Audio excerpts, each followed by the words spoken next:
This is John Roberts, head of school, and I want to thank you for taking time to watch this video about this year's Parent Education Night, held on Tuesday, March 20th, 2018. All the handouts mentioned in this video are available as a single PDF document from the school office. Parent Education Night was led by Erica Ryder from the Redemptive Education Association of Christian Schools, also known as REACH. Covenant Christian School is a founding member of REACH, and Erica has been working with us this year as we continue to strengthen the school's academics. In particular, the evening was focused on Covenant Christian School's integral curriculum. An integral approach to curriculum and instruction reflects the cohesive nature of God and His creation through thematic units of study organized around important ideas. It minimizes the artificial separation of subjects and instead shows the real connections between them. An integral curriculum creates authentic and enduring understandings for our students and is consistent with our mission to educate the whole child. During the evening, parents and other interested folks were given the opportunity to enter into a school classroom's integral lesson. This lesson was focused at the second grade level, but could be modified to fit any of our classrooms.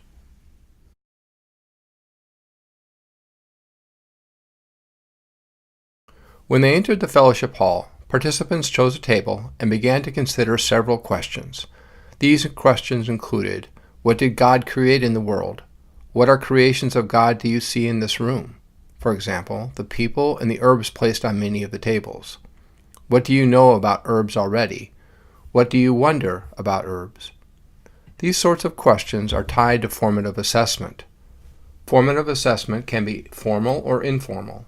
This assessment is conducted by teachers during the learning process in order to modify teaching and learning activities to improve student understanding of the material.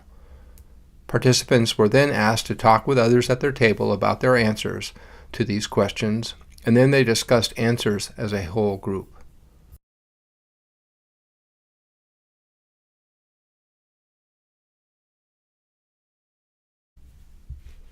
Participants then rotated through 4 tables focused on the following areas of our curriculum.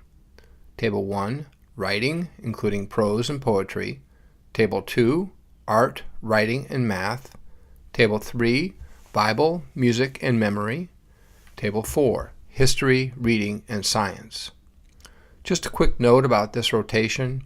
While participants rotated through the tables in about 30 minutes, in a classroom they might spend days or, usually, weeks working through the unit's curriculum. While it appears that the lesson was about herbs, participants soon began to discover that the herbs were simply a means for greater understanding across the curriculum. At the writing, prose, and poetry table, those in attendance were asked to observe the plant in the center of the table. They were encouraged to use all their senses to make observations while noting the name of the herb. They were then asked to write a list of descriptive words or phrases about the herb. They were to include both scientific language, such as the plant has 1-inch leaves, and poetic-sounding words.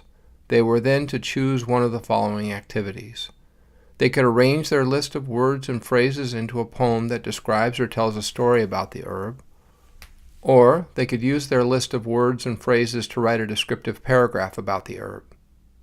At the art, writing, and math table, participants were asked to observe the herb at the center of the table, then use all of their senses to make observations. They then used a ruler to measure the various parts of the herb, and then noted the name of the herb. From there, they used sheets provided for them to try and identify the various parts of the plant.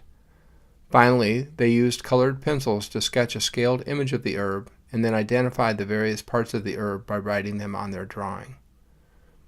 At the Bible, music, and memory table, participants were asked to choose one person to read aloud Romans 1:20 to the group. For since the creation of the world, God's invisible qualities, His eternal power and divine nature, have been clearly seen, being understood from what has been made, so that people are without excuse. The group then discussed the verse's meaning and the connection between the verse and the exploration of herbs. Then, working as a group, they created a song, chant, or rhythmic version of the verse that would help them remember the words. There were musical instruments at the table, and they were then asked to share their creation. At the history, reading, and science table, participants conducted collaborative research, finding a partner and choosing an herb to investigate. Then, using resources placed at the table, they were to search for answers to the questions provided on a handout. After all the groups had rotated through the 4 tables, it was time for reflection and summative assessment.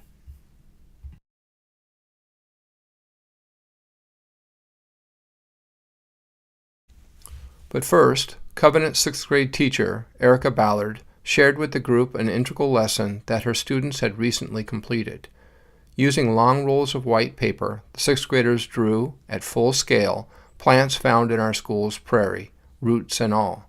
This lesson demonstrates our integral curriculum in that literature, math, science, writing, drawing, art, interpersonal skills, research, and more all came together in a manner consistent with our educational goals.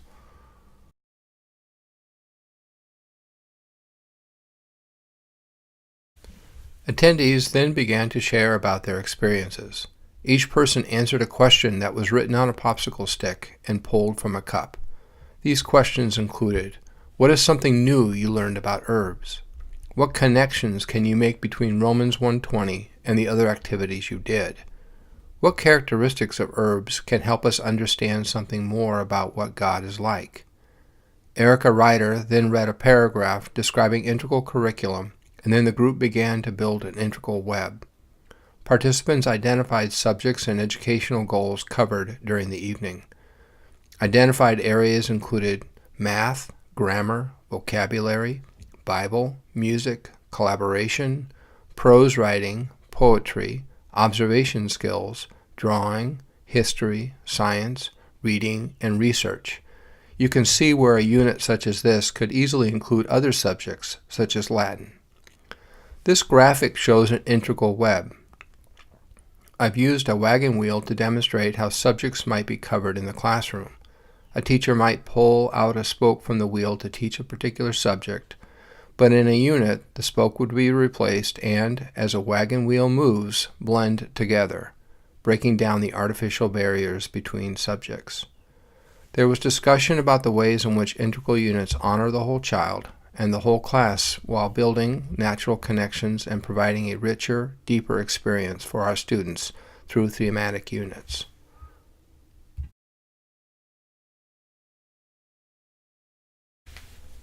The evening concluded with a brief discussion regarding Covenant Christian School's distinctives and how these distinctives were presented in the lesson.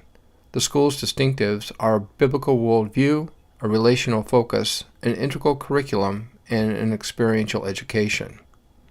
Again, just a quick mention that the handouts from this evening are available as a single PDF from the school office.